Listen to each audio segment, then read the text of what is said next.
Picture this. Your tyrannical HOA president sneaks onto your dock at night and slices your boat's mooring line, sending it adrift. But you catch it all on hidden cams and orchestrate her downfall, getting her indicted for felony vandalism without uttering a single word to anyone. This silent revenge is pure gold. Stay tuned for the full breakdown.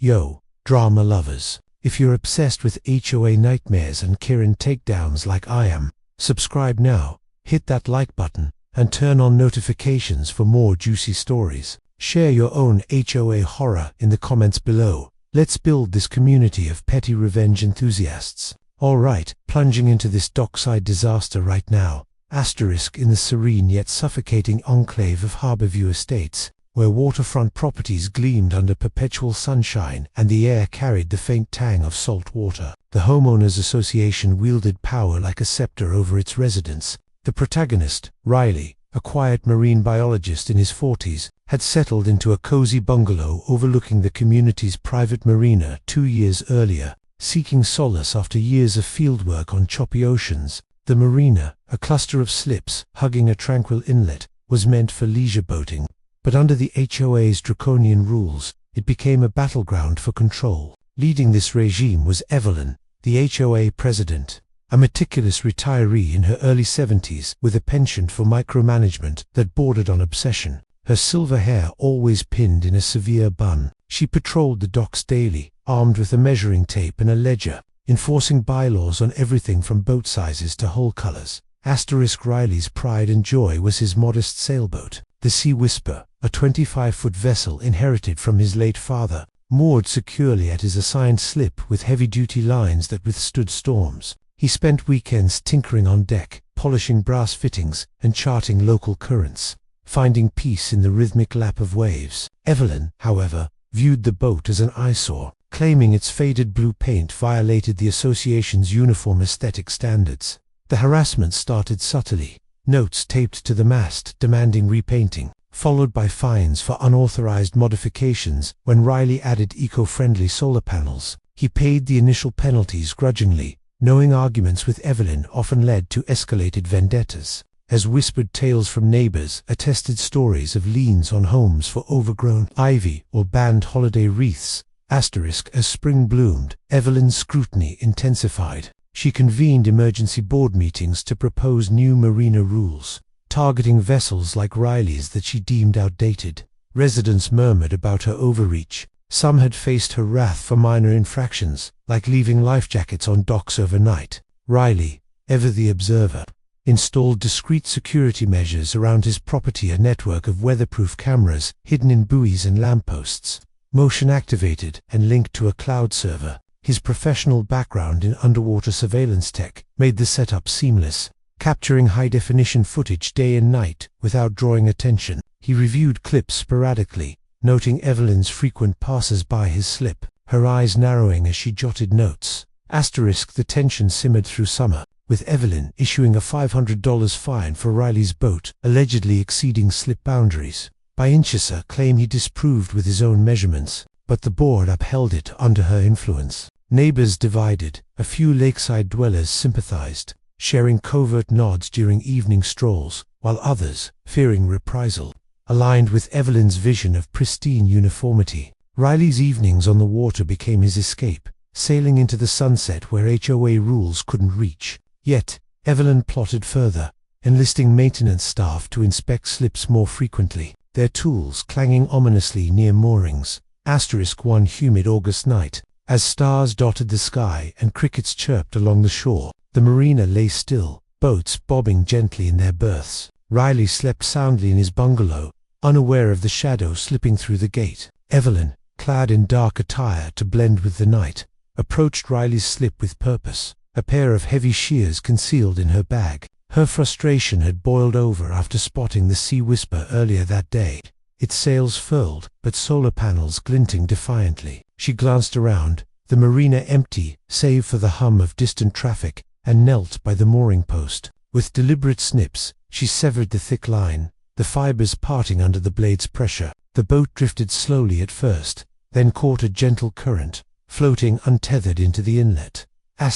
By dawn, Alarms blared on Riley's phone motion, alerts from his cameras. He bolted to the window, heart pounding, spotting the empty slip. Rushing outside in pajamas, he found the severed line coiled on the dock, ends frayed and fresh. The Sea Whisper had meandered several hundred yards, grounding softly on a muddy bank without major damage, but the act reeked of sabotage. Neighbors emerged, drawn by the commotion, their faces a mix of concern and curiosity as Riley waded in to retrieve his vessel. Evelyn arrived fashionably late, feigning shock while subtly inspecting the scene. Her ledger tucked under her arm. Riley said nothing, his silence a shield as he towed the boat back and resecured it with spare lines. Internally, rage simmered, but his scientific mind kicked in. He pulled up the footage immediately, the cameras capturing every detail. Evelyn's approach at 2:17 a.m., her face illuminated by a dock light as she wielded the shears, the line snapping free. The video was crystal clear, time-stamped and geotagged, irrefutable evidence of criminal tampering. He backed it up multiple times, pondering his options. Reporting directly to police might invite HOA retaliation, liens or lawsuits masked as community disputes. Instead, he chose a path of calculated anonymity, researching local laws on vandalism and property damage. As days passed, the incident fueled marina gossip. Speculation ranged from teenage pranks to rival boaters, but Riley's stoic demeanor deflected suspicion. Evelyn, confident in her covert operation, ramped up enforcement elsewhere, finding a neighbor for unapproved dock cushions. Riley, meanwhile, documented more clips of Evelyn lingering near other slips, her patterns suggesting a broader campaign of intimidation. He consulted online forums anonymously, learning that cutting mooring lines constituted felony vandalism under state statutes. Given the boat's value exceeded $1,000 and the risk to safety, fall winds began to whip the inlet, leaves skittering across docks. As Riley prepared his silent strike, he compiled a dossier. The video, enhanced stills showing Evelyn's license plate on her car parked nearby, and logs of prior harassment.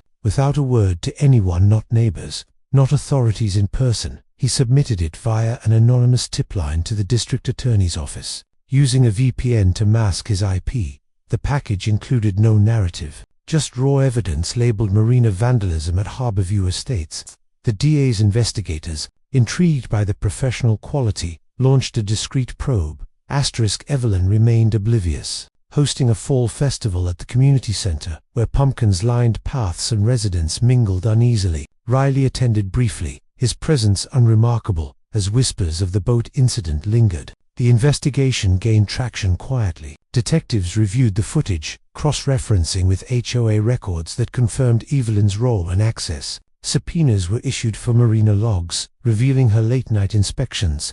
Neighbors received visits, their statements corroborating the atmosphere of fear under her rule, though none pointed fingers directly. As winter approached, frost glazing the docks, the net tightened around Evelyn. Arrest warrants loomed, but Riley watched from afar, his silence unbroken. The community sensed change, fines slowing as board members distanced themselves. The Sea Whisper sat secure, its mooring reinforced, a symbol of resilience amid the gathering storm. Yet, the full weight of justice hovered, ready to crash down in the coming months. With winter's grip firm on Harborview Estates, snow dusting the docks and turning the inlet into a glassy expanse. The fallout from Evelyn's midnight sabotage unfolded like a slow-moving tide. Riley maintained his routine, bundling up for morning checks on the Sea Whisper, now winterized with covers shielding it from elements. The anonymous tip had set wheels in motion. The DA's office, bolstered by the compelling video, expanded their inquiry into potential patterns of HOA abuse, treating the incident as part of a larger fraud and intimidation scheme. Investigators pored over financials, discovering Evelyn had misused association funds for personal enforcement tools, including the shears traced to a hardware purchase on the HOA card. Evelyn, sensing scrutiny, grew paranoid, her patrols erratic as she snapped at minor infractions like unshoveled walkways. Neighbors noticed unmarked cars lingering near the gates, whispers evolving into rumors of an audit. Riley's cameras captured more, Evelyn discarding documents in her trash, furtive glances over her shoulder. He forwarded additional clips anonymously, each strengthening the case without his direct involvement. The indictment process accelerated. A grand jury convened secretly, reviewing evidence that painted Evelyn as a serial meddler whose actions endangered lives. Had the boat drifted into open water, it could have caused accidents or sunk entirely. Shout drama drops